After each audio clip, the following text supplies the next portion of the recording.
उल्लासनगर समाचार में आप सभी का स्वागत है। शहर से जुड़ी सारी खबरों के लिए हमारे न्यूज़ चैनल को सब्सक्राइब करें। जिसमें पप्पू कलानी और कुमार अलानी जी साथ में मिलकर मतलब कुछ वीडियो वायरल हुए, शहर में चर्चा हो रही है बहुत। क्या है ये पूरा विषय, बताइए थोड़ा। देखिए, कुछ दिन पहले पूर्व विधायक पप्पू कलानी जी सेंट्रल हॉस्पिटल के दौरे पर गए थे और उल्लासनगर के आम नागरिक गरीब जनता ने पप्पू कलानी से गुहार लगाई थी।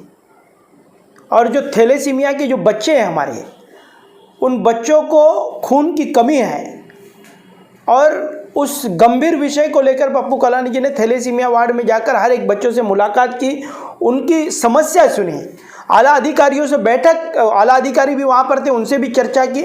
ये सब चर्चा करने के बाद में आदरणीय पप्पू कलानी जी ने जो प्रोटोकॉल के हिसाब से जो बात हो रही है कि विधायक का काम है ये, पर विधायक ने कहा नहीं तो कहाँ पर उसमें कम पड़ रहे हैं, इसलिए पूर्व विधायक पप्पू कलानी जी ने विधायक कुमार अलानी जी को फ़ोन पर बात की और उन्होंने कहा कि बैठक लगाने की बहुत सशक्त ज़रूरत है। और विधायक ने बैठक लगाकर पप्पू कलानी जी को आमंत्रित किया और आदरणीय पप्पू कलानी जी ने राजनीतिक मतभेदों को भूलकर अपनी राजनीतिक सभी विचारधाराओं को कहाँ नहीं तो कहाँ पर रोककर अलानी जी के जनसंपर्क कार्यालय में गए, क्योंकि विषय बहुत गंभीर था कि थैलेसीमिया के जो बच्चे हैं उनको खून की कमतरता है और विधायक नहीं कर पा रहे हैं। और पप्पू कलानी जी के जिस तरीके से 20 से 25 सालों तक उल्लासनगर की राजनीति के अंदर काम करते रहे, उनका अनुभव है सेंट्रल हॉस्पिटल के विषय पर, उनका अनुभव कैसा, मेरा अनुभव उनको काम आ सकता है, उनको सपोर्ट करने के लिए पूर्व विधायक पप्पू कलानी जी कल उस बैठक में शामिल हुए थे। और शामिल होने के बाद में वहाँ पर ही पूर्व विधायक पप्पू कलानी जी ने महाराष्ट्र राज्य के आरोग्य मंत्री राजेश टोपे साहब से बात हुई और जो डॉक्टर्स की कमी है, थैलेसीमिया बच्चों को ब्लड की कमी है, लिफ्ट की समस्या है, अनेक ऐसी छोटी छोटी समस्याओं को लेकर उन्होंने चर्चा की। और आने वाले दिनों में आदरणीय राजेश टोपे साहब ने आश्वासन दिया है पूर्व विधायक पप्पू कलानी जी को कि जल्द बैठक लगाकर इस सभी समस्याओं का निवारण किया जाएगा।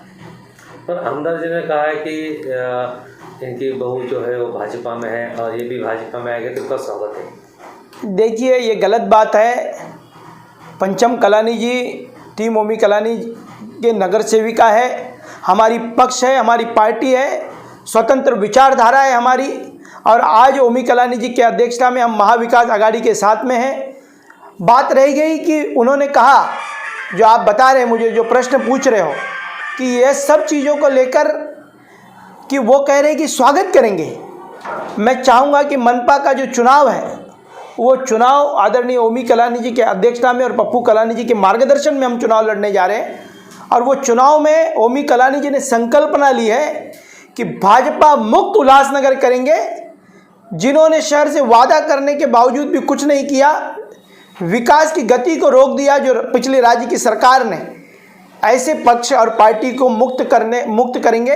और भाजपा मुक्त उल्लासनगर की संकल्पना आदरणीय ओमी कलानी जी ने की है। और अब हम महाविकास आघाड़ी में हैं। आने वाले मनपा चुनाव में किससे गठबंधन होगा, किससे क्या होगा, किससे युति होगी, ये सब चीज़ों की जो चर्चा है वो आदरणीय ओमी कलानी जी उसके ऊपर निर्णय लेंगे। लेकिन पंचम कलानी जी कमल के फूल पर चुनाव जीती है, तो आप कैसे कर सकते हैं कि वो टीओके से जीती? देखिए, सिंबल जो है वो कमल का फूल होगा, पर हमारा पक्ष और हमारी जो पार्टी है वो टीम ओमी कलानी है। हम भारतीय जनता पार्टी के एक भी किसी भी संगठनात्मक पद पर हमारे कोई भी पदाधिकारी नहीं है, क्योंकि हमारा पक्ष है, हमारी पार्टी है, हमारी विचारधारा है, उनकी सिंबल है। आपने देखा होगा कि पिछला महापौर शिवसेना का बिठाने के लिए हमने किस तरीके से आदरणीय ओमी कलानी जी की अध्यक्षता में काम किया और भारतीय जनता पार्टी का महापौर गिराया, फिर प्रभाग समिति के सभापति जो थे वो हराए, परिवहन समिति का सभापति हराया, सभी समितियों से हमने उनको मुक्त किया और महापौर पद से भी हमने उनको वहाँ से मुक्त किया। इसलिए आने वाले मनपा चुनाव में भाजपा मुक्त उल्लासनगर ओमी कलानी जी देंगे। ये क्या संकल्पना है, कौन से पक्ष से आपको जा सकते हैं? देखिए, जब हम टीम ओमी कलानी, हमारा खुद का एक पक्ष है, वो पक्ष से हम चुनाव लड़ेंगे। ओमी कलानी जी निर्णय लेंगे कि किससे गठबंधन करना है, क्या करना है, उस सब चीज़ों के लिए मनपा चुनाव के पहले वो निर्णय लेंगे गठबंधन करना है या नहीं करना है, या अकेले के बदौलत सभी सीटें पर चुनाव लड़ना ये ओमी कलानी जी निर्णय लेंगे। अभी आप कह रहे हैं कि पप्पू कलानी साहब और ओमी साहब मिलके ये निर्णय लेंगे, निर्णय लेगा कौन? मतलब अभी पप्पू कलानी साथ में चुनाव में रहेंगे या क्या जाएंगे वापस? बिल्कुल नहीं, पप्पू कलानी जी अब शहर में ही रहेंगे। ओमी कलानी जी ने सभी पत्रकारों को कहा है कि अब पप्पू कलानी जेल कभी नहीं जाएंगे। मैं बार बार कह रहा हूं कि ओमी कलानी जी के अध्यक्षता में और पप्पू कलानी जी के मार्गदर्शन में आने वाला मनपा चुनाव लड़ेंगे और जो अगला मनपा चुनाव अगला जो महापौर है वो कलानी परिवार का होगा। आप बोलते हैं कि पप्पू कलानी बाहर रहेगी, इस बारे में आपके पास क्या प्रूफ है? देखिए, प्रूफ क्या है, न्यायालयीन प्रक्रिया है, उस पर मैं बात नहीं कर सकता हूं। पर जिस तरीके से आप लोगों ने मुझे बताया कि कोई व्यक्ति कह रहा है कि जल्द जेल में जाएंगे, वो झूठा है। उसके मानसिक संतुलन, मानसिक स्थिति बराबर नहीं है, वो सटिया गया है, वो समझ नहीं पा रहा है कि उसको करना क्या है। कभी कहते हैं पप्पू कलानी 5 तारीख को जेल चले जाएंगे, कभी कहते हैं दशहरे पे जाएंगे, कभी शहरवासियों को क्या कहते हैं, ये झूठे हैं। और ऐसे झूठों से शहरवासी सतर्क रहे। जिनकी मानसिक स्थिति ठीक नहीं, जिनका मानसिक संतुलन ठीक नहीं, वो क्या, पप्पू कलानी जी यहीं पर है, यहीं पर रहेंगे। कलानी परिवार कभी शहरवासियों से झूठ नहीं बोलता और कभी आज तक झूठ हमने कोई बात नहीं बोली है। इसके कारण पप्पू कलानी जी यहाँ है, रहेंगे और मनपा चुनाव उनके मार्गदर्शन में और ओमी कलानी जी की अध्यक्षता में लड़ेंगे। पप्पू कलानी पैरोल पे या छूट गए? देखिए, वो न्यायालयीन प्रक्रिया है, उस पर मैं कुछ नहीं बोल सकता। पर पप्पू कलानी जी अब जेल नहीं जाएंगे, ये तय है। अब जिनको चिंता है, जिनका मानसिक स्थिति, मानसिक संतुलन बराबर नहीं है, उन्होंने देखना चाहिए कि पैरोल पर है कि नहीं है। उन्होंने जांच पड़ताल करनी चाहिए। वो हमसे प्रूफ मांग रहे हैं, उन्होंने क्यों खुद नहीं पत्रकारों को प्रूफ देते हैं और उन्होंने खुद जाकर पत्रकारों को प्रूफ देना चाहिए।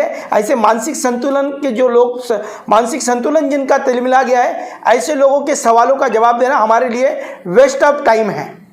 मनपा चुनाव में बीजेपी ने आपके नगर सेवक को व्हिप जारी किया था, उसमें 16 नगर सेवक करीबी नहीं है, उनका कोकण आयुक्त के पास शिकायत भी की थी उनके पद रद्द होने की। अभी लास्ट एंडिंग में ऐसे भी कहा जाता है, इसको क्या कहें? देखिए, मुझे लगता है कि आने वाले जनवरी में आचार संहिता लग जाएगी। ये 2.5 साल से भाजपा के कुछ नेता कह रहे हैं कि डिस्क्वालीफाई हो जाएंगे, पर अब तक कुछ हुआ नहीं और ना होगा, क्योंकि हमने जो भी किया है वो शहर हित के लिए किया है और शहर हित के लिए किया हुआ कार्य, और हमने जो महापौर के लिए वोट किए थे, आज वही महापौर के माध्यम से, आदरणीय लीलाबाई आशान जी के माध्यम से, अरुण आशान हमारे शिवसेना के माध्यम से, पालक मंत्री महोदय के माध्यम से हमने जो मांग की थी कि सीमेंट कंक्रीट की सड़क मिलनी चाहिए शहर को, ऐसे 100 करोड़ रुपए राज्य की सरकार ने हमको दिए। मैं ओमी कलानी और कलानी परिवार की तरफ से उनका हार्दिक अभिनंदन करता हूँ।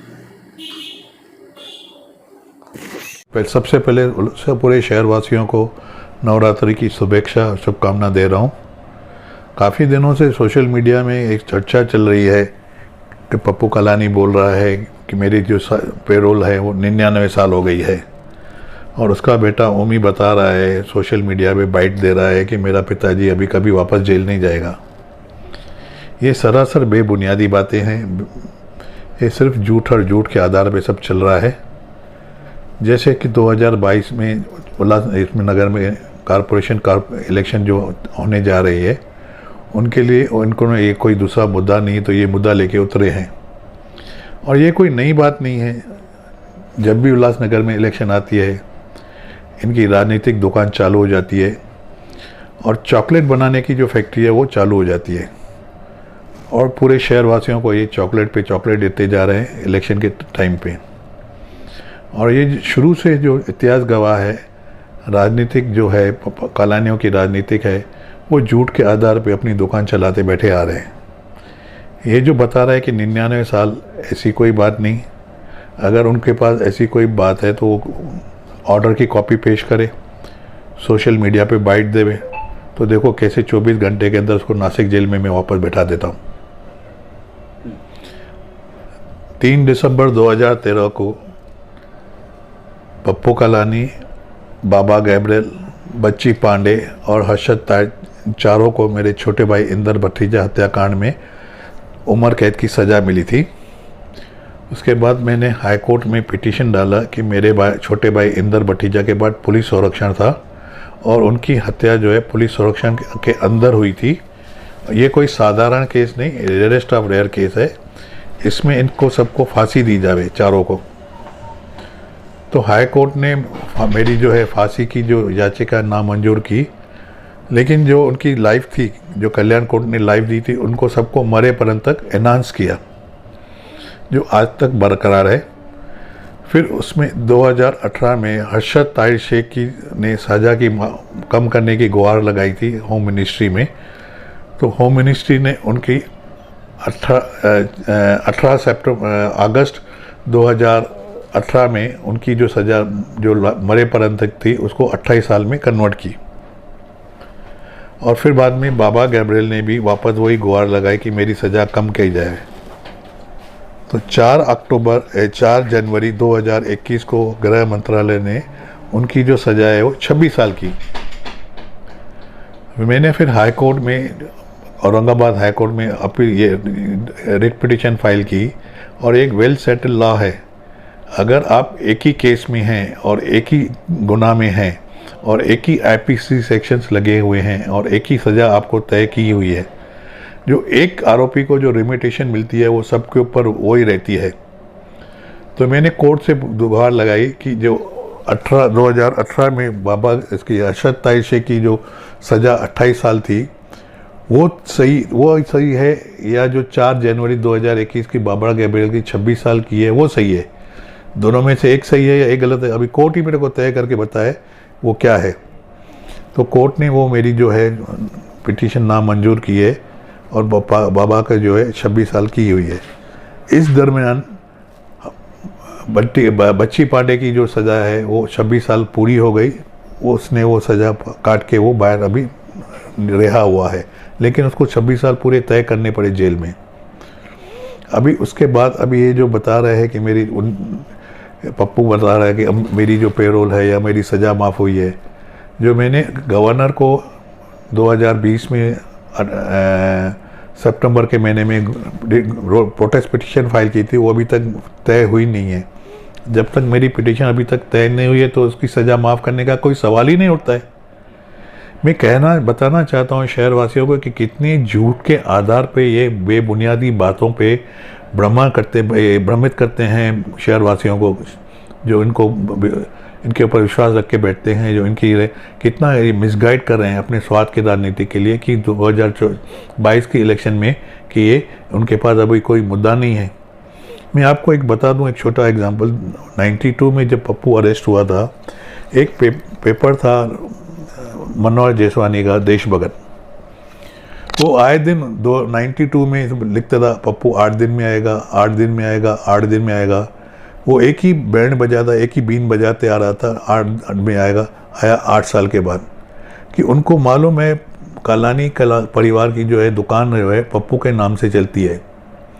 जिस दिन शहरवासियों को मालूम पड़ गया कि पप्पू अभी आज के बाद जेल में ही रहेगा, वापस नहीं आएगा, उनकी दुकान बंद हो जाएगी। तो अपनी दुकान चालू रखने के लिए पप्पू को आएगा, सज़ा माफ़ हो गई, 99 साल के लिए हो गया, पेरोल हो गया। अभी इस बात के ऊपर मैंने जो हाई पावर कमेटी जिसने पप्पू को कोविड के पेरोल दिया हुआ, ऐसे जेल को डिकंजेस्ट करने के लिए राज्य सरकार ने हाई पावर कमेटी बनाई थी, जिसमें मुंबई हाई कोर्ट के चीफ जस्टिस हैं, आईजी प्रिजन के कुलकर्णी साहब हैं और होम सेक्रेटरी प्रिजन के लेले साहब हैं। ये 3 जन की हाई पावर कमेटी रहती है स्टेट की में, जो डिसाइड करती है। इनके ऑर्डर के ऊपर महाराष्ट्र सरकार ने 11,000 कैदियों को रिहा किया है कोविड जैसे संक्रमण जेल में नहीं फैले और जेल को डिकंजेस्टेड के लिए। जिस दिन ये कोविड की संक्रमण जो है या कोविड का रेशियो कम हो जाएगा, इसका महामारी कम हो जाएगी, उस दिन ये ऑर्डर जो है 12 मई 2021 का वो खुद ब खुद उनको ये सेट असाइड हो जाएगा। इनको तब तक रिलीफ है जब तक ये नहीं होता है। इसकी जो हरकतें हैं, जो सब ये सब इधर बिना मास्क के इसको कोविड के पेरोल में किधर बाहर जाना नहीं है, किधर फंक्शन में जाना नहीं है, कोई समारोह में जाना नहीं है। ये जो कहते फिर रहा है कि आप मेरे को 2022 में एक बार फिर इलेक्शन में मेरे को मौका दो, मैं डेवलपमेंट करूँगा और या तो फिर बाद में रोज़गार दूंगा और लेडीज़ की जो है हिफाजत जो है वो करूँगा।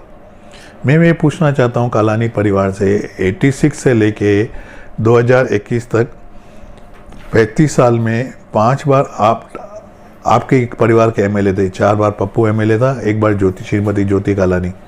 25 साल आप एमएलए के पद पे थे और 86 से जो है पहले जो नगर कौंसिल थी उसके बाद कारपोरेशन बनी थी, आप नगर अध्यक्ष थे, आपकी मिसेस नगर अध्यक्ष थी, मेयर थी, आपकी बहू मेयर थी, आप स्थायी समिति के जो पोस्ट पे आज विराजमान थे। मतलब 25 साल में आपने कुछ नहीं किया। इसके लिए आप एक बार वापस चांस मांग रहे हैं कि एक बार मेरे को मौका दो।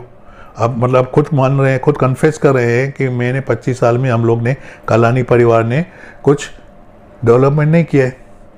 आपके वायदे तो 86 में सिंगापुर बनाने के थे और आज की हालत तो है कि बदलापुर से बदतर है। आप जो ये बूढ़े सपने जो बेबुनियादी बातें कर रहे हैं, झूठ की जो राजनीति खेल रहे हैं, वो बहुत सारा गलत है।